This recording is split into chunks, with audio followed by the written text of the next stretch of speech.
ప్రభుని యందు మిక్కిలి ప్రియమైన సహోదరి సహోదరులారా, దేవుని బిడ్డలారా, ఈరోజు సామాన్య మూడవ ఆదివారాన్ని మనం కొనియాడుతూ ఉన్నాము.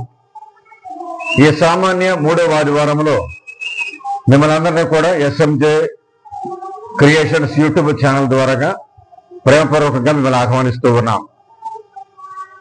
దేవుని వాక్కు శక్తివంతమైన వాక్కు,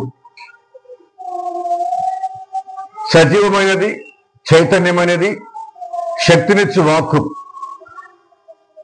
వాక్కు ద్వారాగా భగవంతుడు సకల జగత్తును కూడా సృష్టించాడు. అగునుగాక కలుగునుగాక అని తన స్వరముతో ఈ సకల జగత్తును కూడా సృష్టించి ఈ విశ్వమంతటిని కూడా ఒక అందమైనటువంటి సృష్టిగా తయారు చేశాడు భగవంతుడు. అయితే భగవంతుడు తన యొక్క వాక్కు ద్వారాగా ఈ లోకానికి రక్షణ ప్రసాదిస్తూ ఉన్నాడు. యోహాను శుభవార్త 1వ అధ్యాయం 14వ వచనం మనం చూసినట్లయితే, ఆ వాక్కు శరీరధారి అయి మన మధ్య నివసించిందని యోహాను గారు బోధిస్తూ ఉన్నాడు. అయితే ఈ వాక్కు ప్రపంచం యొక్క స్థితిగతులను కూడా మార్చగలిగినటువంటిది. మరి ముఖ్యముగా గర్వముతోనూ అహంకారముతోనూ జీవించేటువంటి రాజులను చక్రవర్తులను సహితము హెచ్చరించి వారి జీవితాల్ని, వారి మనుగడను ప్రశ్నార్థకంగా చేసేది ఈ శక్తివంతమైన వాక్కు, దేవుని వాక్కు. మరి ముఖ్యముగా మనం గమనిస్తూ ఉన్నాం కదా, ఈ చరిత్రలో ప్రియులారా, ఈజిప్టు దేశాన్ని, బాబిలోనియా దేశాన్ని అలాగే భగవంతుడు శిక్షిస్తూ ఉన్నాడు ప్రియులారా, సహోదరి సహోదరులారా. అయితే దేవుని యొక్క వాక్కు ఎంత శక్తివంతమైనటువంటిది, దేవుని యొక్క వాక్కు ఎంతటి సజీవమైనటువంటిది దేవుని వాక్కు. ఈ వాక్కును మనము ఏ విధంగా ఆలకించాలో, ఎంత జాగ్రత్తగా వినాలో, ఎంత శ్రద్ధగా మనం ఆలకించాలో ఈరోజు మొదటి పాఠం వచ్చి మనం నేర్చుకోవాల్సినటువంటి ఆవశ్యకత ఎంతగానో ఉంది ప్రియబిడ్డలారా, సహోదరి సహోదరులారా. ఈరోజు మొదటి పట్టణంలో ప్రియబిడ్డలారా నెహెమ్యా గ్రంథం నుంచి తీసుకున్నాం. నెహెమ్యా గ్రంథము 8వ అధ్యాయము 1వ వచనం నుంచి 10వ వచనం వరకు.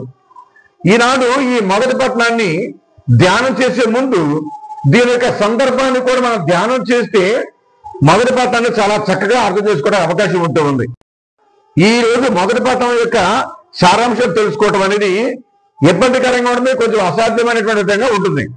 ఎందుకంటే మొదటి పట్టణానికి ప్రియబిడ్డలారా, సహోదరి సహోదరులారా, మనం గమనించవలసిన విషయం ఏంటంటే, ఇశ్రాయేలు ప్రజలను యావే ప్రభు శిక్షిస్తూ ఉన్నాడు, దండిస్తూ ఉన్నాడు. వారు చేసినటువంటి పాపములకు శిక్షగా దండిస్తూ ఉన్నాడు, బెత్తముతో మూడుతూ ఉన్నాడు. ఇశ్రాయేలు ప్రజలను బాబిలోనియా బానిసత్వంలో పంపించేసినట్టు యావే దేవుడు. నెబుకద్నెజరు రావటం, ఇశ్రాయేలు దేశం దండయాత్ర చేయటం, దేశం మొత్తాన్ని కూడా సర్వనాశనం చేయటం, దేవాలయాన్ని, ప్రహరీ గోడలను, యెరూషలేము నగరాన్ని కూడా మట్టిపాలు చేసేశాడు నెబుకద్నెజరు రాజు. అయితే కొన్ని సంవత్సరాలు గడిచిన తర్వాత ఇశ్రాయేలు ప్రజలు దుఃఖిస్తూ, ఏడుస్తూ, రొమ్ము బాదుకుంటూ, కన్నీరు కాస్తున్న తరుణంలో భగవంతుడు వారి పాపాలను క్షమించి మన్నించి భగవంతుడు వారిని విడిపిస్తూ ఉన్నాడు. మరి ముఖ్యమైన ఏంటంటే, నెబుకద్నెజరు యొక్క హృదయంలో, మనసులో, తన యొక్క జీవితంలో గర్వం పెరిగింది, అహంకారం పెరిగింది. దేవుడి యొక్క ఉనికిని ప్రశ్నిస్తూ ఉన్నాడు నెబుకద్నెజరు. అలాగే తన కుమారుడు కూడా దేవుని యొక్క ఉనికిని ప్రశ్నిస్తూ ఉన్నాడు. కాబట్టి ఈ తండ్రి కొడుకులు ఇద్దరు కూడా గర్వంతో, అహంకారంతో జీవిస్తూ ఉన్నారు. ఈ అధికారం అంతా కూడా మా వల్లే వచ్చింది, ఈ సామ్రాజ్యం అంతా కూడా మా వల్లే వచ్చింది, నేను ఎంతో గడువు, ఎంతో మహానుభావులు, మహనీయులు అని చెప్పని ఈ తండ్రి కొడుకులు ఇద్దరు కూడా గర్వంతో, అహంకారంతో వెర్రదీగేటువంటి తరుణంలో భగవంతుడు ముందుగానే హెచ్చరించాడు. ఈ నెబుకద్నెజరు రాజుని హెచ్చరించి తన గర్వాన్ని తగ్గించుకోకుండా ఉన్నటువంటి సమయంలో అడవులకు పంపించేశాడు యావే దేవుడు. 7 సంవత్సరాల పాటు వన్యమృగముల మధ్యన ఒక ఎద్దులాగా జీవించడం మొదలుపెట్టాడు నెబుకద్నెజరు రాజు. తర్వాత తన కొడుకు కూడా గర్వంతో వెర్రవీగుతున్న తరుణంలో ప్రియబిడ్డలారా, సహోదరి సహోదరులారా, తన తల్లి తీసుకొచ్చినటువంటి పవిత్రమైన పాత్రలను, అంటే యెరూషలేము దేవాలయం నుంచి కొనుక్కొని తెచ్చినటువంటి పాత్రలను తాను త్రాగుతూ తన చెలికత్తెలకు, తన ఉంపుడుగత్తెలకు, తన భార్యలకు ఆ పవిత్రమైన పాత్రలో ద్రాక్షసారమైన పోసి త్రాగుతున్న తరుణంలో దేవుడు కోపడి మండిపడి శపిస్తూ ఉన్నాడు, శిక్షిస్తూ ఉన్నాడు. ప్రియ సహోదరి సహోదరులారా, ఈ విధముగా బాబిలోనియా సామ్రాజ్యాన్ని తొగముట్టెత్తడానికి, మట్టు పెట్టడానికి దేవుడు ఇద్దరు మహావీరులను ఎన్నుకుంటూ ఉన్నాడు. ఇద్దరు రాజులు ఎన్నుకుంటూ ఉన్నాడు. ఆ రాజులు ఎవరంటే కోరేషు రాజు, మరి ముఖ్యంగా దర్యావేషు రాజు. ఈ రాజులందరూ కూడా ఎన్నిక వేసుకుని, మీరు బాబిలోనియ దేశంలోకి యుద్ధానికి వెళ్ళండి, నేను మీకు తోడుగా ఉంటాను. ముందుగా కోరేషు రాజుతో ఒప్పందం కుదుర్చుకుంటున్నాడు యావే దేవుడు. నీవు బాబిలోనియ దేశంలోకి యుద్ధానికి వెళ్ళు, నిన్ను శక్తివంతుడిగా మారుస్తాను, ఈ భూప్రపంచాన్ని నీ చేతులు పెడుతూ ఉన్నాను, నీ ఆదులను పెడతాను. కాబట్టి ఒప్పందం కుదుర్చుకుంటూ ఉన్నాడు యావే దేవుడు. ఆ ఒప్పందంలో ప్రమాణాలు ఏంటంటే, ఒప్పంద నియమాలు ఏంటంటే, అక్కడ బానిసత్వంలో బ్రతుకుతున్నటువంటి నా ప్రజలు తీసుకురావాలి, నువ్వు బానిసత్వం రెగ్గేటువంటి నా ప్రజలు తీసుకురా, వారిని విడిపించుకుని తీసుకురా, నీ దేశానికి తీసుకువచ్చి వారిని ఇశ్రాయేలు దేశానికి పంపించేసి, సాధారణంగా గౌరవంగా ఇశ్రాయేలు దేశానికి పంపించి వారికి కావలసినటువంటి వస్తు సామగ్రిని, వారికి కావలసిన ఆహార పదార్థాలని నీవే సమకూర్చు, వారి తరల వారికి కావలసినటువంటి పిండి గేదెలు కూడా నీవే సమకూర్చు అని కోరేషు రాజుతో ఒప్పందం కుదుర్చుకుంటూ మొట్టమొదటి ఇశ్రాయేలు ప్రజలను కనాన్ దేశానికి పంపించాలి. ఆ కనాన్ దేశానికి పంపించిన తర్వాత కూడా ఇశ్రాయేలు రాజ్యాన్ని నువ్వే కట్టాలి, నా యెరూషలేము దేవాలయం నువ్వే కట్టాలి, యెరూషలేము నగరాన్ని నువ్వే నిర్మించాలి, మరియు యెరూషలేము నగరం చుట్టూ కూడా ప్రహరీ కూడా నువ్వే కట్టాలి, నువ్వే నిర్మించాలి. అది కూడా నీ రాజధాని, నీ కోశాగారం నుంచి డబ్బులు ఖర్చు పెట్టి నువ్వు నగరాన్ని కట్టాలి, దేవాలయం నిర్మించాలి, ప్రహరీ కూడా కట్టాలి అనేటువంటిది ఏర్పాటు చేస్తూ ఉన్నాడు ఒప్పందాన్ని యావే దేవుడు కోరేషు రాజుతో ప్రియబిడ్డలారా, సహోదరి సహోదరులారా. అలాగే ఈ ఒప్పందం ప్రకారంగానే ఈ కోరేషు రాజు అలాగే దర్యావేషు రాజు వీళ్ళిద్దరూ కూడా దండయాత్ర చేస్తూ ఉన్నాడు బాబిలోను దేశం మీద. ఓడించారు, బాబిలోను దేశాన్ని ఓడించి ఇశ్రాయేలు ప్రజలను తోడుకొని వస్తూ ఉన్నారు. ప్రియ దేవుని బిడ్డలారా, సహోదరి సహోదరులారా, ఇది జరిగేటువంటి విషయం. కాబట్టి ఈ దర్యావేషు రాజు, ఈ కోరేషు రాజు వీళ్ళిద్దరూ కూడా ప్రియబిడ్డలారా, వీళ్ళిద్దరూ కూడా ఇశ్రాయేలు ప్రజలను యెరూషలేము దేశానికి పంపించేస్తూ ఉన్నారు, యోధా దేశానికి పంపించేస్తూ ఉన్నారు, ఇశ్రాయేలు దేశానికి పంపించేస్తూ ఉన్నారు. ఈ పంపించడానికి ముందుగా వారి ఇద్దరు వ్యక్తులను కూడా చేసుకుంటూ ఉన్నారు. అందులో మొదటి వ్యక్తి ఎవరంటే ఎజ్రా, రెండో వ్యక్తి ఎవరంటే నెహెమీయా. ఈ ఇద్దరు కూడా ఆ వచ్చేటువంటి ఇశ్రాయేలు ప్రజలకు నాయకత్వం వహిస్తూ ఉన్నారు. వీళ్ళు రెండు గ్రూపులుగా ప్రయాణం వస్తూ ఉన్నారు. మొదటి గ్రూపుకు నాయకత్వం ఎవరు వహించారంటే ఎజ్రా నాయకుడిగా వహించాడు.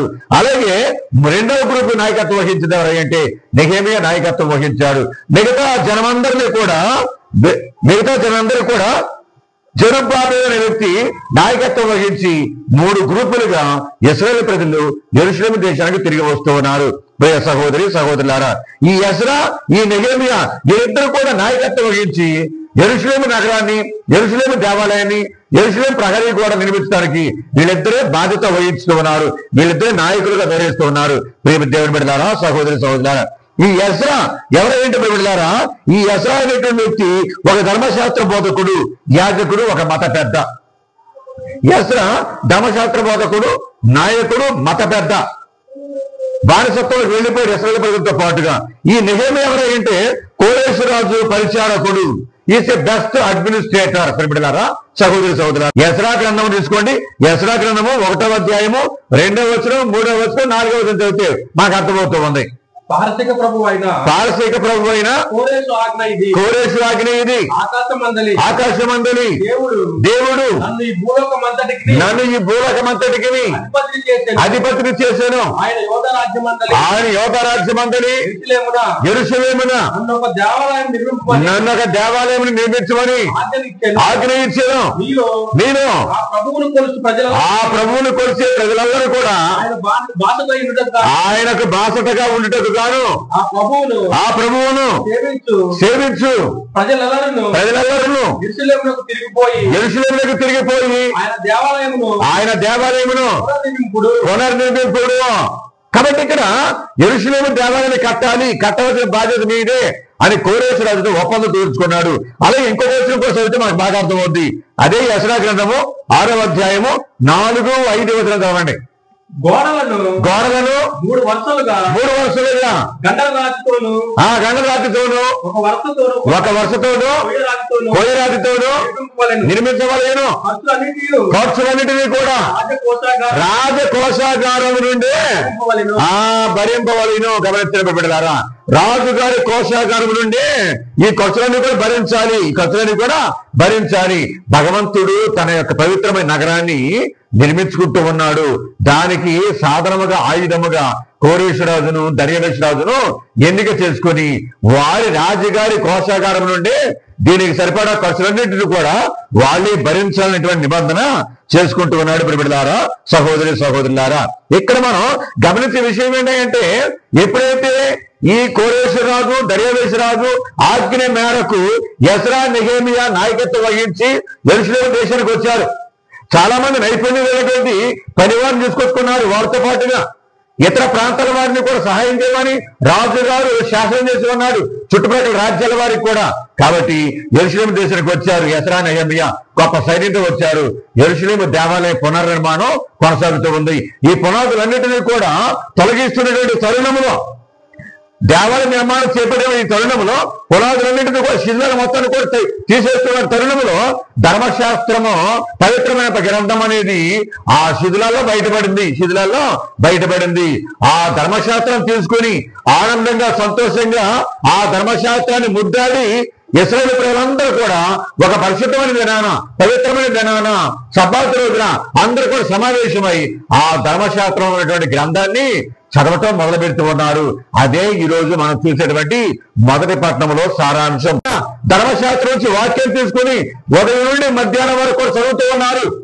ప్రజలందరూ కూడా విశ్వాసంతో, నమ్మకంతో, భయభక్తులతో ఆ వాక్యాన్ని ఆలోచిస్తూ ఉన్నారు. సావధానంగా వింటూ ఉన్నారు, శ్రద్ధగా వింటూ ఉన్నారు, ఆసక్తిగా వింటూ ఉన్నారు ధర్మశాస్త్రాన్ని. ఉదయం మొదలుపెట్టి మధ్యాహ్నం దాకా ఎజ్రా ధర్మశాస్త్ర బోధకుడు చదువుతూనే ఉన్నారు. లేవీయులు ఆ ధర్మశాస్త్రానికి అర్థాన్ని, వివరణను ఇస్తూ ఉన్నారు. ఇదే మనం చూసేటువంటి మొదటి పట్టణంలో ప్రియబిడ్డలారా, సహోదరి సహోదరులారా, సారాంశం ఇది. అయితే ఇక్కడ మనం కొన్ని విషయాలు గ్రహించాలి మొదటి పట్టణం నుంచి. ఏమిటో కొన్ని విషయాలంటే, దేవుని వాక్కు అనేది శక్తివంతమైన వాక్కు అని. దేవుని యొక్క మాట అనేది రక్షణనిచ్చు మాట, అది శక్తినిచ్చు మాట, బలమునిచ్చు మాట, ధైర్యమిచ్చు మాట. కాబట్టి దేవుని వాక్కు ఈ ప్రపంచ మానవులందరికీ కూడా రక్షణ చేకూర్చడానికి దోహదపడుతూ ఉంది బిడ్డలారా. అంటే ఇక్కడ సకల జాతుల వారు, సకల వర్గాల వారు, అన్ని వయసుల ప్రాయమైనటువంటి బిడ్డలందరూ కూడా రక్షణ భాగ్యాన్ని పాత్రలు అవ్వాలి. అదేవిధంగా అన్ని వయస్సులు గలవారు, అన్ని వర్గాల వారు, అన్ని జాతుల వారు కూడా దేవుని యొక్క వాక్కు ప్రసాదించినటువంటి రక్షణకు యోగ్యులవుతూ ఉన్నారు అనే విషయం మనం ఇక్కడ జ్ఞాపకం చేసుకుంటూ ఉన్నాం. రెండో విషయం మనం గుర్తు చేసుకోవాల్సింది ఏంటంటే, ఈరోజు మొదటి పట్టణం నుంచి దుఃఖపూరితమైనటువంటి, పశ్చాత్తాపపూరితమైనటువంటి మనసులతో ఈ ఇశ్రాయేలు ప్రజలందరూ కూడా ఆలకిస్తూ ఉన్నారు. ధర్మశాస్త్రాన్ని చదువుతూ ఉన్నప్పుడు ఎజ్రా ఈ ధర్మశాస్త్రం వింటూ ఉన్నటువంటి ఇశ్రాయేలు ప్రజలందరూ కూడా కన్నీరు కారుస్తూ ఉన్నారు, ఏడుస్తూ ఉన్నారు. అయ్యో, మేము ఇన్ని పాపాలు చేశాము, ఇన్ని ద్రోహాలు చేశాము, మమ్మల్ని ప్రాణంగా ప్రేమించిన మా దేవుడికి వ్యతిరేకంగా పాపం చేశాము, విగ్రహారాధన చేశాము, మా దేవుడిని విడిచిపెట్టేశాము, ఎంత ఘోరమైన పాపాలు చేశామో. అయినప్పటికీ కూడా దేవుడు మా మీద ప్రేమ చూపిస్తూ ఉన్నాడు, కరుణ చూపిస్తూ ఉన్నాడు, కృప చూపిస్తూ ఉన్నాడు. మమ్మల్ని మా పాపాలను క్షమించేశాడు. మరలా మా స్వీయ దేశానికి, మా పవిత్ర దేశానికి, మా సొంత గ్రామాలకు తీసుకొచ్చాడు భగవంతుడు చెప్పని కన్నీరు కారుస్తూ, దుఃఖిస్తూ, ఏడుస్తూ ఉన్నారు ప్రియబిడ్డలారా, సహోదరి సహోదరులారా. కాబట్టి మనం కూడా ధర్మశాస్త్రం చదివేటప్పుడు, బైబిల్ చదివేటప్పుడు దేవుని యొక్క ప్రేమ మనకు జ్ఞాపకం రావాలా, దేవుని యొక్క కృప మనకు జ్ఞాపకం రావాలా, దేవుడు గతంలో మనకు చూపించినటువంటి దయా, కనికరం, కృప, ఆదరణ, పాప క్షమాపణ, మన్నిపు అన్ని కూడా మనకు గుర్తుకు రావాలా. కాబట్టి ధర్మశాస్త్రాన్ని ఎంత శ్రద్ధగా చదువుకోవాలి, ఎంత భక్తిగా చదువుకోవాలి, దుఃఖిస్తూ with contrite hearts we have to read the scripture అనేటువంటిది రెండో విషయంగా మనం మొదటి పట్టణంలో ధ్యానం చేస్తూ ఉన్నాం ప్రియ సహోదరి సహోదరులారా. మరియు మూడో విషయం ఏంటంటే, విశ్రాంతి దినమున దేవుని ఆరాధన, దేవుని యొక్క వాక్కు ఆలకించాలి సావధానముగా. రోజున దేవుని వాక్కును మనం సావధానంగా శ్రద్ధగా ఆలకించాలా. దేవుని వాక్కును వెళ్ళాలి. విశ్రాంతి దినమున వేరే ఏ పని కూడా పురమాయించుకోకుండా, వేరే ఏ పరిపాలన కూడా పురమాయించకుండా, ఏ ప్రయాణాన్ని కూడా పెట్టుకోకుండా దేవుని ఆరాధన కోసం, దివ్య పూజ కోసం, దివ్య బలి పూజ కోసం, దేవుని వాక్యాన్ని వినడం కోసం మన సమయాన్ని కేటాయించుకోవాలి. అదే ఈ రోజు మొదటి పట్టణం నుంచి మనం వినేటువంటి 3వ వాక్యం పరిబిడలారా, సహోదరి సహోదరులారా. మరి 4వది ఏంటంటే గాయపరిచేది నేనే, కట్టేది నేనని చెప్పని యావే ప్రభు అంటూ ఉన్నాడు. అంటే అదేంటి? ఇశ్రాయేలు ప్రజలు పాపం చేసినప్పుడు, తప్పులు చేసినప్పుడు, దేవునికి దూరమైనప్పుడు ఆయనే గాయపరుస్తున్నాడు వాళ్ళని, ఒక దెబ్బ కొడుతున్నాడు వాళ్ళని సరి చేయటానికి, సరిదిద్దటానికి, వారిని మళ్ళా తన దారిలోకి తీసుకొచ్చుకోవడానికి. ఆ బెత్తం ఏంటంటే బాబిలోనియా బానిసత్వము, ఆ బెత్తం ఏంటంటే అసిరియా బానిసత్వము, ఆ బెత్తం ఏమిటంటే ఫిలిస్తీన్ల బానిసత్వం ప్రిపడలారా, సహోదరి సహోదరు. కాబట్టి వాళ్ళు దారి తప్పే ప్రతిసారి కూడా భగవంతుడి బెత్తముతో వారిని మోడి మళ్ళీ దారిలోకి తీసుకొచ్చుకుంటూ ఉన్నాడు. గాయపరిచేది ఆయనే, కట్టుకట్టేది కూడా ఆయనే అనే విషయాన్ని మన మొదటి పట్ల మనం వింటూ ఉన్నాం. ప్రియ సహోదరి సహోదరులారా, 5వ విషయంగా మనం ధ్యానం చేయవలసిన విషయం ఏంటంటే దేవుని ప్రేమ, దేవుని కృప, దేవుని యొక్క ఆశీర్వాదాలు, దేవుడు మాకు ఇచ్చిన ఉచితానుగ్రహాలు మనము మనకన్నా పేదవారితో పంచుకోవాలి. అదే ఇక్కడ ఎసరా అంటూ ఉన్నారు బిడ్డలారా, మీరు ఇంటికి వెళ్ళండి, ఇది విశ్రాంతరము, బాధపడబాకండి, దుఃఖించబాకండి, కన్నీరు కాచబాకండి, ఇది సంతోషించవలసిన రోజు, ఆనందించవలసిన రోజు, దేవుళ్ళు మనం సంతోషంగా ఉండాలి.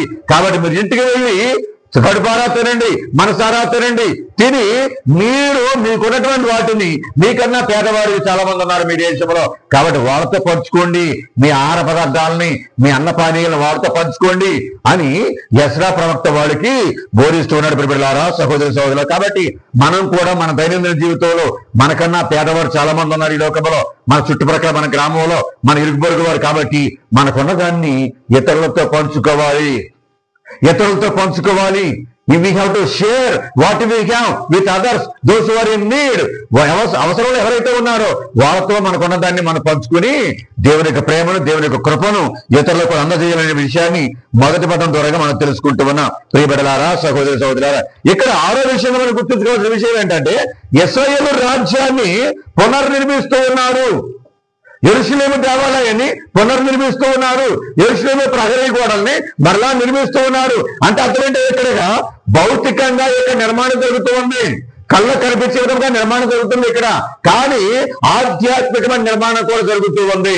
ఏంటి ఆధ్యాత్మిక నిర్మాణం? అది ఏంటంటే ఇశ్రాయేలు సామ్రాజ్యం అనేది మరలా నిర్మించబడుతూ ఉంది.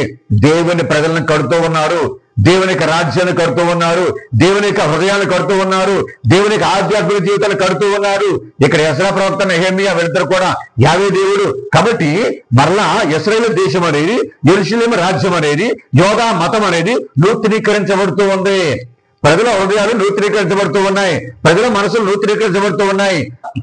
దేవుని వాక్కులు వెళ్ళాలి విశ్రాంతిరమణ, వేరే ఏ పని కూడా పురమాయించుకోకుండా, వేరే ఏ పరిపాలన కూడా పురమాయించకుండా, ఏ ప్రయాణాన్ని కూడా పెట్టుకోకుండా దేవుని ఆరాధన కోసం, దివ్య పూజ కోసం, దివ్య బలి పూజ కోసం, దేవుని వాక్యాన్ని వినడం కోసం మన సమయాన్ని కేటాయించుకోవాలి. అదే ఈ రోజు మొదటి పట్టణం నుంచి మనం వినేటువంటి 3వ వాక్యం పరిబిడలారా, సహోదరి సహోదరులారా. మరి 4వది ఏంటంటే గాయపరిచేది నేనే, కట్టేది నేనని చెప్పని యావే ప్రభు అంటూ ఉన్నాడు. అంటే అదేంటి? ఇశ్రాయేలు ప్రజలు పాపం చేసినప్పుడు, తప్పులు చేసినప్పుడు, దేవునికి దూరమైనప్పుడు ఆయనే గాయపరుస్తున్నాడు వాళ్ళని, ఒక దెబ్బ కొడుతున్నాడు వాళ్ళని సరి చేయటానికి, సరిదిద్దటానికి, వారిని మళ్ళా తన దారిలోకి తీసుకొచ్చుకోవడానికి.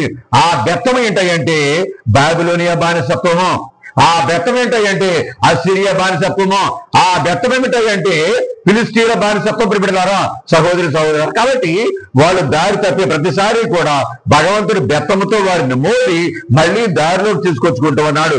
గాయపరిచేది ఆయనే, కట్టుకట్టేది కూడా ఆయనే అనే విషయాన్ని మన మొదటి పట్ల మనం వింటూ ఉన్నాం. ప్రియ సహోదరి సహోదరులారా, 5వ విషయంగా మనం ధ్యానం చేయవలసిన విషయం ఏంటంటే దేవుని ప్రేమ, దేవుని కృప, దేవుని యొక్క ఆశీర్వాదాలు, దేవుడు మాకు ఇచ్చిన ఉచితానుగ్రహాలు మనము మనకన్నా పేదవారితో పంచుకోవాలి.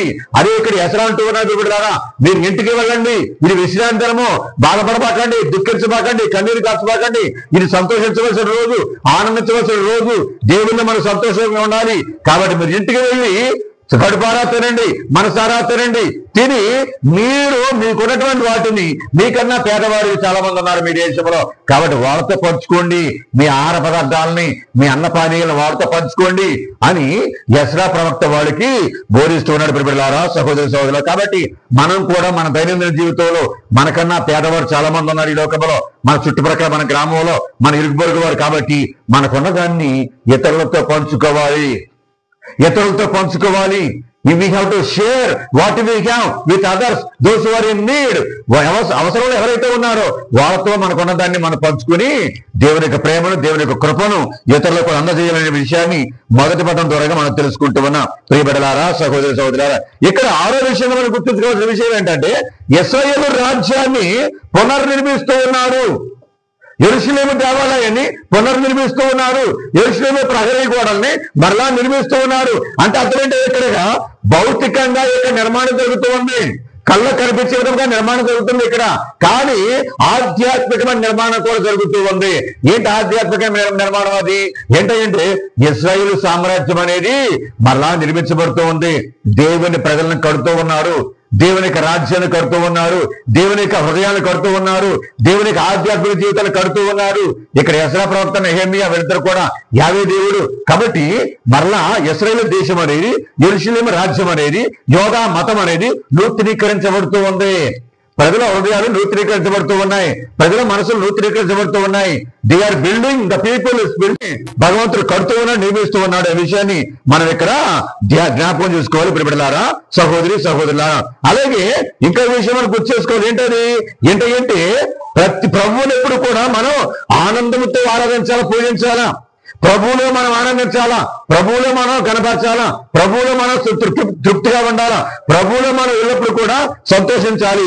అదే మనకు ఆధ్యాత్మికమైన శక్తి, అదే మనకు బలం ఇచ్చేది అని ఇక్కడ యెషయా ప్రవక్త కూడా చెప్తూ ఉన్నాడు ప్రియబిడ్డలారా, సహోదరి సహోదరులారా. ఇంకొక విషయం మనం గమనిస్తూ ఉన్నాం. ఏంటంటే అన్య మతస్థుడైనటువంటి కోరేశ్వరాజు, అన్య మతస్థుడైనటువంటి అన్య జాతీయుడైనటువంటి కోరేశ్వరాజు, దర్యావేశ్వరాజు వీళ్ళిద్దరూ కూడా దేవుని మాటకి విధేయించారు, దేవుని శాసనానికి విధేయించారు, దేవుని నిబంధనలకు కట్టుబడి ఉన్నారు. అందుకని భగవంతుడు వారిని ఇద్దరిని కూడా వినియోగించుకుని తన యొక్క దేశాన్ని, తన యొక్క రాజ్యాన్ని, తన యొక్క బిడలను నిర్మిస్తూ ఉన్నాడు. మరలా వారి మతాన్ని నూతనీకరిస్తూ ఉన్నారు.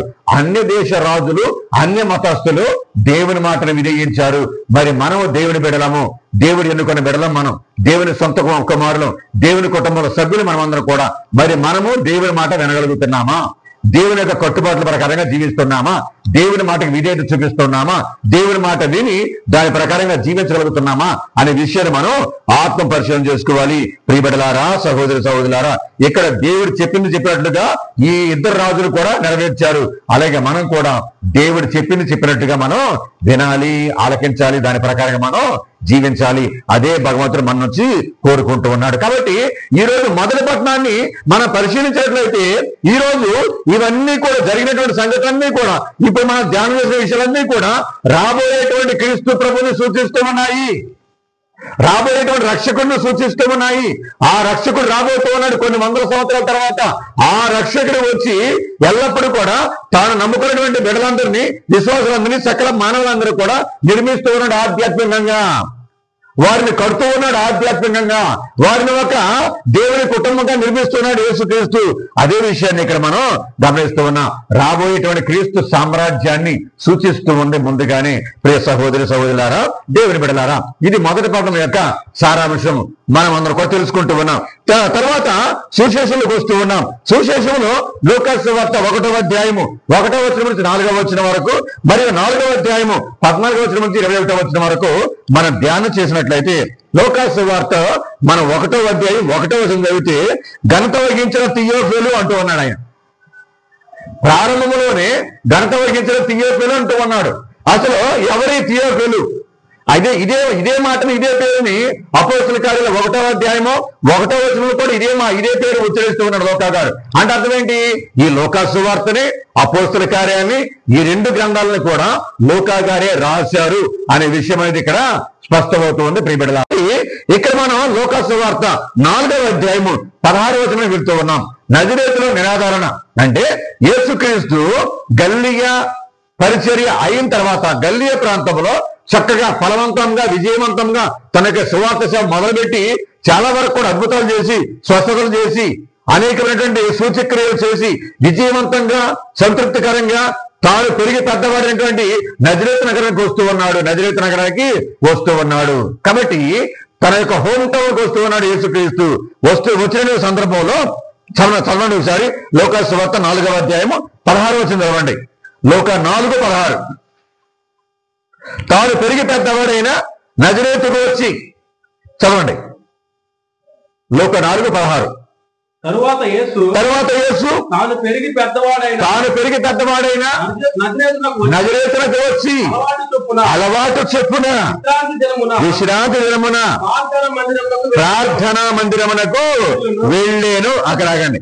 కాబట్టి ఇక్కడ నజరేతునకు వచ్చాడు యేసుక్రీస్తు. తాను పెరిగి పెద్దవాడైన నగరం అది. తన యొక్క జీవితంలో ముఖ్యమైనటువంటి విశేషాలు ముఖ్యమైనటువంటి జీవిత భాగం అనేది అక్కడ ఎక్కువగా ఉందన్నమాట. ఆయన పెరిగింది అక్కడ, పెద్దోడు అయింది అక్కడ నజరేతులో. కాబట్టి ఆ నగరానికి వచ్చేసాడు యేసుక్రీస్తు.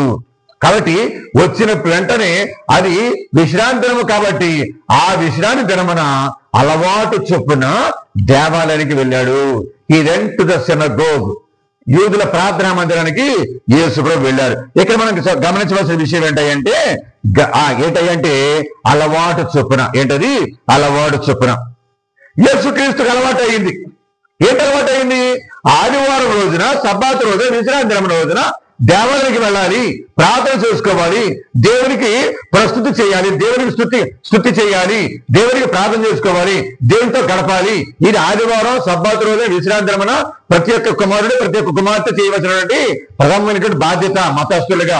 కాబట్టి యేసుక్రీస్తు ఆ అలవాటును మనందరికి కూడా నేర్పిస్తూ ఉన్నాడు. చదవడం యేసుప్రభుకు అలవాటు అయింది. ఏంటది? లోకాసు వార్త 22వ అధ్యాయము 39వ వచనం చదవడం మనకు అర్థమవుతుంది.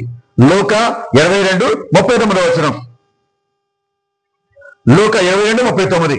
ఆయన అక్కడ నుండి బయలుదేరి తన అలవాటు చొప్పున ఒలీవ కొండకు వెళుతుండగా శిష్యులు ఆయనను అనుసరించిరి. గమనించండి, అలవాటు. ఏంటి అలవాటు యేసుప్రభుకి? ప్రతి రాత్రి కూడా అలవాటు చొప్పున గెత్సెమనే తోటకు వెళ్ళేవాడు యేసుప్రభు. గెత్సెమనే తోటకు వెళ్ళి, ఒలీవ తోటకు వెళ్ళి అక్కడంతా కూడా ప్రార్థన చేసుకునేవాడు. అవకాశం ఉన్నప్పుడు కూడా అక్కడికి వెళ్ళేవాడు. ఆ తోట యోధా ఇస్కరియోతుకు తెలుసు. ఆ తోటకి వెళ్ళే దారి తెలుసు యోధా ఇస్కరియోతుకి. అలవాటు చొప్పున యేసుప్రభు అక్కడికి వెళ్ళాడు. ఒలీవుల తోటకి, గెత్సెమనే తోటకి అలవాటు చొప్పున పర్వతం మీదకి వెళ్ళేవాడు. అలవాటు చొప్పున ఒంటరిగా ప్రదేశానికి వెళ్ళేవాడు యేసుక్రీస్తు ప్రార్థన చేసుకోవడానికి ప్రియబిడ్డలారా. కాబట్టి ఇంకొక వచనం కూడా చదవండి. యోహాను సువార్త 18వ అధ్యాయము 2వ వచనం చదవండి. యోహాను 18:2. యేసు తరచుగా తన శిష్యులతో అక్కడికి వెళ్ళుచుండెను. కనుక ఆయనను అప్పగింపనున్న యోధాకు ఆ స్థలము తెలిసి ఉండేను. గమనించండి ఇక్కడ. కాబట్టి అలవాటు. ఏంటి అలవాటు? పవిత్ర దినాన, పరిశుద్ధమైన దినాన యేసుక్రీస్తు యూదుల ప్రార్థనా మందిరానికి వెళ్ళి అక్కడ దేవునితో గడపాలి అనేది తనకున్న అలవాటు. ప్రభుకి అలవాటు అయింది ఆదివారం విశ్రాంతి దినమున దేవాలయానికి వెళ్ళి ప్రార్థన చేసుకోవటం. కాబట్టి ఇది అలవాటు మనకు కూడా రావాలని చెప్పని ఈరోజు వాక్యంలో మనం వింటూ ఉన్నాం, నేర్చుకుంటూ ఉన్నాం ప్రియబిడ్డలారా, సహోదరి సహోదరులారా. కాబట్టి ఇక్కడ జరిగిన విషయం ఏంటంటే యేసుక్రీస్తు యూదుల ప్రార్థనా మందిరానికి వెళ్ళాడు. యేసుక్రీస్తు యూదుల ప్రార్థనా మందిరానికి వెళ్ళాడు. అసలు యూదుల ప్రార్థనా మందిరంలో అసలు ప్రార్థనా విధానం ఏ విధంగా ఉంటుందో ఒక 2 నిమిషాలు మనం ధ్యానం చేసుకున్నాం. యూదుల ప్రార్థనా మందిరంలో అసలు ఆ ప్రార్థనా విధానం ఏ విధంగా ఉంటుందో, దాని ప్రొసీజర్ ఏంటో, ప్రొసీడింగ్స్ ఏంటో ఒక్కసారి మనం 2 నిమిషాలు మనం ధ్యానం చేసుకున్న ప్రియబిడ్డలారా, సహోదరి సహోదరులు, మనకు అర్థమవుద్ది ఏ విధంగా అసలు యూదులు ఏ విధంగా ప్రార్థన చేసేవాళ్ళు, ఎలా చేసేవాళ్ళు, వాళ్ళ ప్రొసీడింగ్స్ ఏంటి, వాళ్ళ ఆర్డర్ ఏంటి, వాళ్ళ క్రమం ఏంటి మనం అర్థం చేసుకోవాలి. ఏంటంటే ముందుగా ప్రియబిడ్డలారా, మా ప్రార్థనా మందిరంలోకి వచ్చిన వాళ్ళందరినీ కూడా యాజకుడు, అర్చకుడు, ఆ దేవాలయ నిర్వాహకుడు అందరినీ కూడా సాధారణంగా ఆహ్వానిస్తాడు దేవునికి దేవాలయంలోకి. ఆహ్వానించి వారి కోసం దేవునికి ఆశీర్వాదాలు వారికి అందిస్తూ ఉంటారు. అంటే అర్థం ఏంటి? Invocation from God for the blessings. అంటే వచ్చిన ప్రజలందరి కోసం కూడా దీవెన దయచేయమని, ఆశీర్వాదం దయచేయమని ఈ క్రీస్తు, ఈ యాజకుడు, ఈ పరిచారకుడు అందరి కోసం కూడా ప్రార్థన చేస్తూ ఉంటాడు. అది మొట్టమొదటి జరిగేటువంటిది. అలాగే రెండవది ఏంటంటే కన్ఫెషన్ ఆఫ్ ఫెయిత్ జరుగుతూ ఉంది. అంటే అర్థం ఏంటి? విశ్వాస ప్రమాణం చేస్తూ ఉంటారు, విశ్వాస సంగ్రహం వాళ్ళు చెప్తూ ఉంటారు. మరి వాళ్ళ విశ్వాస ప్రమాణం ఏంటి? వాళ్ళ విశ్వాస సంగ్రహం ఏంటంటే యూదులు బిడ్డలారా, ద్వితీయోపదేశ కాండము 6వ అధ్యాయము 4వ వచనం నుంచి 9వ వచనం వరకు, మరియు 11వ అధ్యాయము 13వ వచనం నుంచి 21వ వచనం వరకు, ఇది వాళ్ళ యొక్క కన్ఫెషన్ ఆఫ్ ఫెయిత్ అనేది. ఇది వాళ్ళ యొక్క కన్ఫెషన్ ఆఫ్ ఫెయిత్, విశ్వాస ప్రమాణం ఇది, విశ్వాస సంగ్రహం అంటే ఇది యూదులది. ఏంటక్కడ? ద్వితీయోపదేశ కాండము 6వ అధ్యాయము 4వ వచనం నుంచి 9వ వచనం వరకు, 11వ అధ్యాయము 13వ వచనం నుంచి 21వ వచనం వరకు. ఎన్నిసార్లు వాళ్ళు ఆదివారం రోజున, విశ్రాంతి దినం రోజున దేవాలయ సమావేశం అవుతారో ఇది మాత్రం కంపల్సరిగా చెప్పాల్సిందే, ప్రతి ఒక్కరు కూడా ఉచ్చరించవలసిందే, ప్రతి ఒక్కరు కూడా దీన్ని వినాల్సిందే, దీన్ని ప్రమాణం చేయాల్సిందే. ఇదేంటంటే ఇశ్రాయేలు ప్రజలకు యావే నియమించినటువంటి గొప్ప నిబంధన, గొప్ప విశ్వాస ప్రకటన. ఏంటంటే నీ దేవుడైన ప్రభువుని నీ పూర్ణ హృదయంతోనూ, పూర్ణ మనసుతోనూ, పూర్ణ శక్తితోనూ, పూర్ణాత్మతోనూ ప్రేమించండి, ఆయన ఆజ్ఞలకు లోబడి జీవించండి, ఆయన కట్టడలకు లోబడి జీవించండి, ఆయన విధేయుల మీద జీవించండి. విధేయులు జీవిస్తే దేవుడు మీకు సంపూర్ణమైన జీవితాన్ని, ఆనందకరమైన జీవితాన్ని, మీ పాడి పంటల్ని, పశుపక్షాదులను, మీ పంటల్ని, మీ బిడ్డల్ని అందరినీ కూడా దీవిస్తాడు భగవంతుడు అనే విషయాలు మరలా జ్ఞాపకం చేసుకుంటూ ఉంటారు. యూదుల ప్రార్థన మందిరంలో వారి ప్రార్థన విధానం, వాళ్ళ యొక్క ఆర్డర్ మూడోది ఏంటంటే బైబిల్ వాక్యం చదువుతారు. ముందుగా మూడవది బైబిల్ వాక్యం చదువుతారు. ఈ బైబిల్ వాక్యం అనేది తోర నుండైనా తీసుకోవచ్చు. అంటే అర్థం ఏంటి? మోసే ధర్మశాస్త్రం నుంచి అయినా తీసుకుంటారు, లేదంటే కనుక ప్రవక్తల గ్రంథం నుంచి అయినా తీసుకుంటారు. ఈ రెండు విషయాల్లో, ఈ రెండు గ్రంథాల నుంచి బైబిల్ వాక్యాన్ని తీసుకుని ఆ బైబిల్ వాక్యాన్ని చదువుతారనమాట. బైబిల్ వాక్యాన్ని చదువుతారనమాట. చదివిన తర్వాత చిన్నపాటి ప్రసంగం ఒకటి ఉంటుంది అనమాట. చిన్నపాటి ప్రసంగం అనేది ఒకటి ఉంటుంది. ఆ ప్రసంగాన్ని ఎవరైనా బోధించవచ్చు. అంటే దేవాలయంలో ఉన్నటువంటి వారు ఎవరైనా కానీ ఆ ప్రసంగాన్ని బోధించే అర్హత పొంది ఉన్నారు. లేదంటే కనుక ఆ దేవాలయ నిర్వాహకుడు కావచ్చు, లేదా ప్రీస్ట్ కావచ్చు, యాజకుడు కావచ్చు, ప్రసంగం చెప్పవచ్చు. లేదంటే కనుక ఎక్కడి నుంచి అయినా బయట నుంచి ఎవరైనా గెస్ట్ వస్తే కనుక, ఒక రబ్బాయి, ఒక బోధకుడు, ధర్మశాస్త్ర బోధకుడు ఎవరైనా కానీ వస్తే కనుక వాళ్ళని కూడా ఆహ్వానిస్తారు. ప్రసంగం చెప్పండి, ఇప్పుడు చదివిన వాక్యానుసారంగా వాక్యం చెప్పని ఆహ్వానిస్తారు. ఇదే జరిగింది. చదవండి ఒకసారి ఈ వాక్యాన్ని.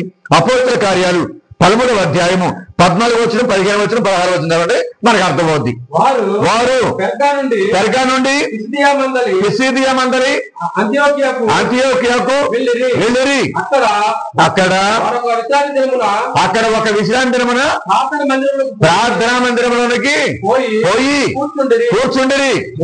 మోషే ధర్మశాస్త్రం నుండి, ప్రవక్తల ప్రవచనం నుండి ఆయన తదుపరి ప్రార్థన మందిరమునకు అధికారులు సోదరులారా ప్రజలను ప్రోత్సహించి సందేశం ఏదైనా మీ దగ్గర ఉంటే గనక దాన్ని ముందుకు వచ్చి వినిపించండి అని వర్తమాన పంపిణీ. అప్పుడు పౌలు నిలిచి నిశ్శబ్దంగా ఉండడని వారికి చేసి ప్రసంగింపనారంభించాను. గమనించండి బిడ్డలారా, సహోదరి సహోదరు. ఇక్కడ పౌలు గారు యాంటియోకుకి వెళ్ళిన తర్వాత బిడ్డలారా ప్రార్థన మందిరానికి వెళ్ళి కూర్చుంటే బైబిల్ వాక్యం చదివిన తర్వాత ఆ పౌలు గారు అక్కడ ఒక అతిథి కాబట్టి, ఒక గెస్ట్ కాబట్టి, బయట నుంచి సువార్త సేవ చేసే వ్యక్తి కాబట్టి పౌలుని ఆహ్వానించారు. పౌలు అక్కడ ప్రసంగం చెప్తూ ఉన్నారు యేసు ప్రభుని గురించి, యేసు ప్రభుని యొక్క రక్షణాత్మకమైనటువంటి సువార్త ప్రబోధం గురించి ఆయన ప్రసంగం చెప్పారు పౌలు గారు. ఇదే విషయం మనం గమనిస్తూ ఉన్నాం ప్రియ సహోదరి సహోదరులు. కాబట్టి ఇక్కడ ఇది యూదుల ప్రార్థనా విధానం. యూదుల ప్రార్థనా విధానం గ్రామాల్లో ఉన్నటువంటి సినగోగుల్లో, పరిశుద్ధమైనటువంటి దేవాలయాల్లో వాళ్ళ ప్రార్థనా విధానం అనేది ఈ విధంగా ఉంటుంది. రాను తర్వాత అపోస్తలు వారి యొక్క విశ్వాసులందరూ కూడా ఏం చేశారంటే అపోస్తల కార్యాలు మనం చూస్తున్నాం కదా 2వ అధ్యాయంలో ఏంటది? రొట్టె విరుస్తుగా ఎందును, ప్రభువును స్తుతించడం ఎందును అందరూ కూడా కలిసిమెలిసి వారికి ఉన్నదాన్ని సంతోషంగా పంచుకుంటూ ఆనందంగా కలిసిమెలిసి సమిష్టిగా జీవిస్తూ ఉన్నారు. ఇక్కడ కొత్తగా ఒకటి జాయిన్ అయింది, కొత్తగా ఒకటి కలిసింది. ఏంటది కలిసింది? యూదుల ప్రార్థన విధానానికి కొత్తగా ఇంకొక దాన్ని జాయిన్ చేశారు. ఏంటంటే రొట్టె విరుచుట యందును, రొట్టె విరుచుట యందును. అంటే యేసుక్రీస్తు కడరాత్రి భోజనం రోజున రొట్టెను తీసుకుని ఇది నా శరీరము, ద్రాక్షరసం తీసుకుని ఇది నా రక్తం అని చెప్పని దివ్య సత్ప్రసంగాన్ని ప్రారంభించారు కదా. కాబట్టి దాన్ని సూచించే విధముగా అపోస్తలులు, విశ్వాసులందరూ కూడా రొట్టె విరుచుట యందును వాళ్ళు భాగస్వామ్యం వహించారని మనం ఇక్కడ గమనిస్తాం. విశ్వ కథోలిక శ్రీ సభ ప్రపంచవ్యాప్తంగా దివ్య పూజలు ఏర్పాటు చేసుకుంటూ ఉంది.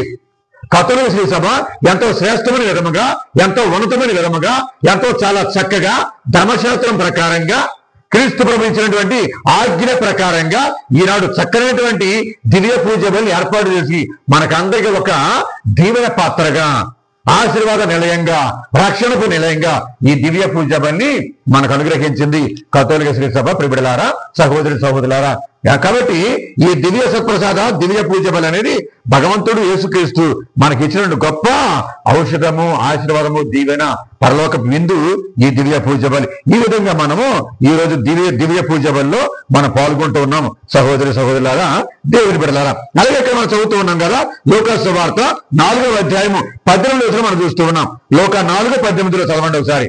లూకా 4:18 ప్రభుని ఆత్మ నాపై ఉన్నది, ప్రభుని ఆత్మ నాపై ఉన్నది, ప్రభుని ఆత్మ నాపై ఉన్నది, పేదలకు సువార్తను బోధించుటకై ఆయన నన్ను అభిషేకించాను, చెరలోనున్న వారికి విడుదలను, గుడ్డి వారికి చూపును కలిగించుటకును, పీడితులకు విమోచనమును కలుగజేయుటకును, ప్రభుహితమైన సంవత్సరమును ప్రకటించుటకును ఆయన నన్ను పంపిన. ఈ వాక్యాన్ని యేసుక్రీస్తు అందుకున్నాడు. ఈ వాక్యం వచ్చిన యేసు ప్రభుకి లేచి నిలబడి ఈ వాక్యం చదువుతూ ఉన్నాడు యేసుక్రీస్తు. ఈ వాక్యం ఎక్కడి నుంచి? యెషయా గ్రంథము 61వ అధ్యాయము 1-2 వచనాలు కనిపించినమాట ఈ వాక్యాన్ని. ఈ వాక్యం వచ్చిన యేసు ప్రభుకి దీన్ని చదివాడు యేసు ప్రభు ముందుగా. కాబట్టి ఈ రోజు లూకా సువార్త 4వ అధ్యాయము 18 వచనం మనం ధ్యానం చేస్తూ ఉన్నాం. ఏంటి 18 వచనం మనం చూసేది ఏంటంటే, ప్రభుని ఆత్మ నాపై ఉన్నది, ప్రభుని ఆత్మ నాపై ఉన్నది. ఈ విషయాన్ని మనం ధ్యానం చేసుకుందాం సహోదరి సహోదరుల. ప్రభుని ఆత్మ నాపై ఉన్నది అంటే ఏంటి? ఇక్కడ యోర్దాను నదిలో యేసుక్రీస్తును పవిత్రాత్మ దేవుడు అభిషేకించాడు. ఇక్కడ రక్షకుడిగా అభిషేకించాడు, అభిషిక్తుడిగా చేశాడు యేసు ప్రభుని, పవిత్రాత్మ స్వరూపుడైన తండ్రి దేవుడు. కాబట్టి ఆ ఆత్మస్వరూపుడైనటువంటి యేసుక్రీస్తు అంటే ఇక్కడ ప్రభుని ఆత్మ నాపై ఉన్నది, ప్రభు నన్ను అభిషేకించాడు, ప్రభు నన్ను రక్షకుడిగా, ప్రభు నన్ను విమోచకుడిగా ఏర్పాటు చేశాడు అని ఇక్కడ యేసు ప్రభు అంటూ ఉన్నాడు. ప్రియబిడ్డలారా, సహోదరి సహోదరులారా, ఇంకో మాట ఏమంటున్నాడు ఇక్కడ? పేదలకు సువార్తను బోధించుటకును, పేదలకు సువార్తను బోధించుటకును. ఇక్కడ మనం గమనించిన విషయం ఏంటంటే, యేసు ప్రభువు చేసిన సువార్త సేవ అన్ని సందర్భాల్లో, అన్ని రోజుల్లో, అన్ని ప్రదేశాల్లో కూడా యేసు ప్రభు చుట్టూ ఉన్నది ఎవరంటే కేవలం పేద సాధలే ఉన్నారు. యేసు ప్రభు చుట్టూ బడుగు బలహీన వర్గాలు ఉన్నారు యేసుక్రీస్తు చుట్టూ. అందరూ కూడా అనగారు దొక్కబడినటువంటి వారే ఉన్నారు యేసుక్రీస్తు చుట్టూ. అందరూ కూడా నిమ్మ జాతి వారు ఉన్నారు యేసు ప్రభు చుట్టూ. కాబట్టి పేద సాధులకి యేసుక్రీస్తు సువార్త పరిచర్య చేస్తూ ఉన్నాడు. అందుకే మాట ఉంటున్నాడు. ఏమంటున్నాడు ఇక్కడ? పేదలకు సువార్తను బోధించుటకును ఆయనను ఎన్నుకున్నాడు. ఎక్కువ మంది యేసు ప్రభు వెంట నడిచిన వారిలో ఎక్కువ మంది ఎవరంటే ఈ పేదలే ఉన్నారు. ప్రియబిడ్డలారా, సహోదరి సహోదరు. కాబట్టి ఇంకో మాట ఏమంటున్నాడు యేసు ప్రభు? చెరలో ఉన్న వారికి విడుదలను, ఈ చెరసాల, ఈ జైలు ఏంటంటే ఇది పాపపు చెరసాల, ఇది సైతాను బందీకాణము, సకల వ్యామోహములు, సకల చెడు అలవాట్లు, సకల వ్యసనాలు ఇవన్నీ కూడా మనల్ని సంఖ్యలు వేస్తూ ఉన్నాయి, బంధించేస్తూ ఉన్నాయి. స్వేచ్ఛగా ఉండనివ్వటం లేదు, స్వతంత్రంగా ఉండనివ్వటం లేదు, మనం దేవుళ్ళో ఎదగనివ్వటం లేదు. కాబట్టి ఇవి చెరసాల వంటివి, ఇవి సంఖ్యలు వంటివి, ఇది సైతాను పెట్టి మనల్ని హింసిస్తూ ఉంది. బిడ్డలారా, సహోదరి సహోదరులు. కాబట్టి ఇవి సైతాను సంఖ్యలు, ఇది శోధనల సంఖ్యలు, ఈ వేదనల సంఖ్యలు, ఈ వ్యసనాల సంఖ్యలు, ఈ మరణపు సంఖ్యలు. ఈ సంఖ్యలు పెంచడానికి నేను వచ్చాను అని చెప్పని యేసు ప్రభు అంటూ ఉన్నారు. ఇంకొక మాట అంటున్నాడు యేసుక్రీస్తు. ఏమంటూ ఉన్నాడు ఆయన? గుడ్డి వారికి చూపును ఇచ్చుటకును నేను వచ్చి ఉన్నానని చెప్పి అంటూ ఉన్నాడు. 4 సువార్తలు మనకు గమనించే విషయం ఏంటంటే, ఈ 4 సువార్తల్లో యేసుక్రీస్తు ముఖ్యంగా 7 గుడ్డి వారికి చూపునిస్తూ ఉన్నాడని చెప్పని సువార్తలు మనం చదువుకుంటూ ఉన్నాం. బిడ్డలారా, సహోదరు అంటే ఏంటి? ఇక్కడ భౌతికమైనటువంటి కనుచూపే కాదు, ఆధ్యాత్మికమైనటువంటి కంటి చూపు కూడా యేసుక్రీస్తు దయచేస్తూ ఉన్నాడు. ఈ శ్వాసపరమైనటువంటి దృష్టిని కూడా యేసు ప్రభు ఇస్తూ ఉన్నాడు. వెలుగును చూసేటువంటి కను దృష్టిని కూడా యేసు ప్రభు ఇస్తూ ఉన్నాడు. వెలుగు అంటే అర్థం ఏంటి? క్రీస్తు భగవంతుడు కాబట్టి భగవంతుడు చూసేటువంటి భాగ్యాన్ని యేసుక్రీస్తు వారికి గుడ్డి వారికి అందజేస్తూ ఉన్నాడు.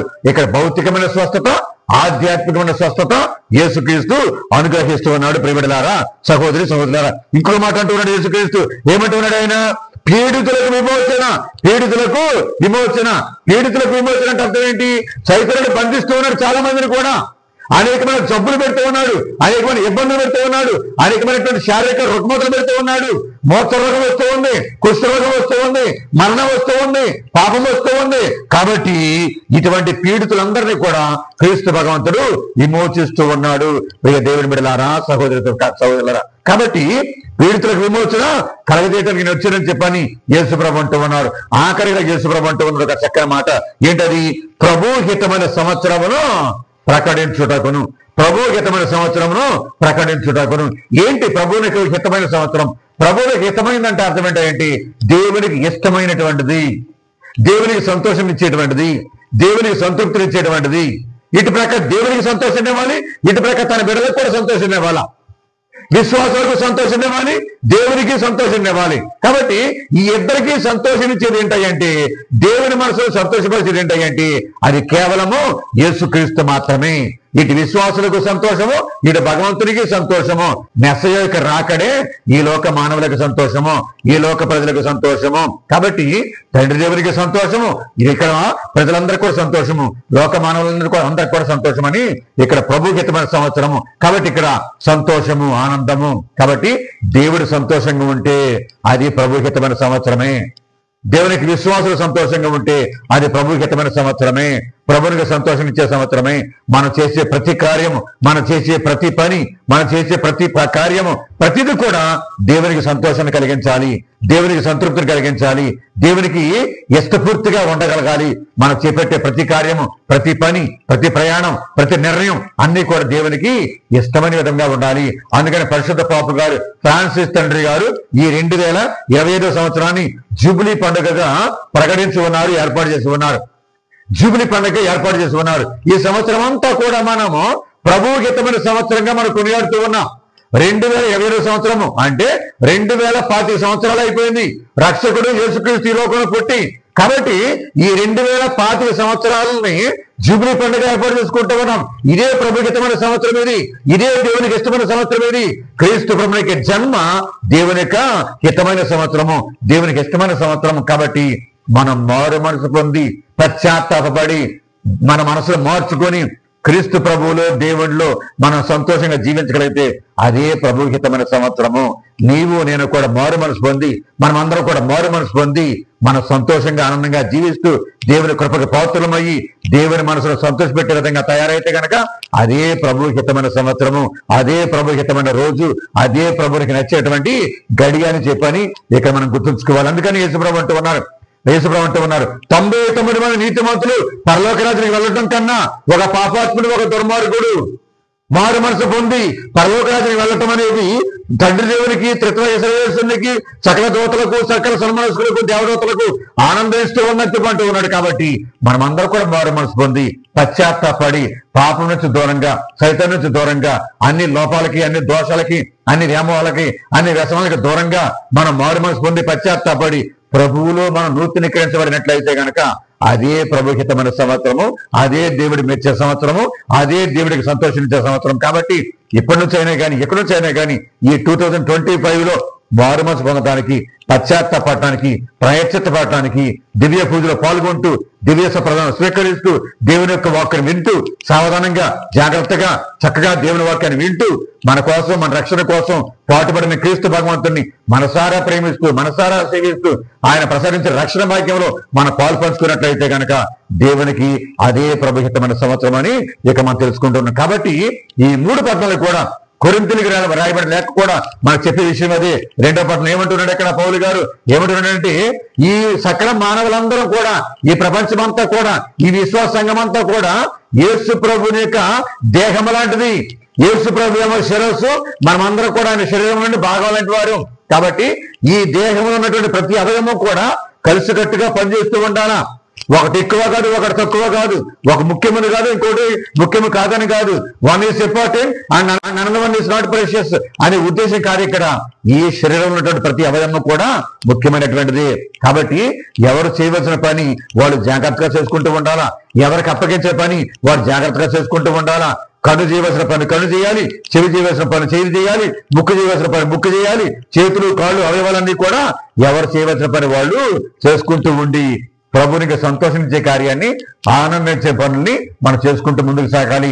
అదే ప్రభు హితమైన సంవత్సరం అని చెప్పని ఇక్కడ మనం తెలుసుకుంటూ ఉన్నాం. కాబట్టి సంఘ సభ్యులందరూ కూడా విశ్వాస కథోలిక శ్రీసభలందరూ కూడా ఐకమత్యంగా పనిచేయాలా, కలిసికట్టుగా పనిచేయాలా, సమిష్టిగా కృషి చేయాలా.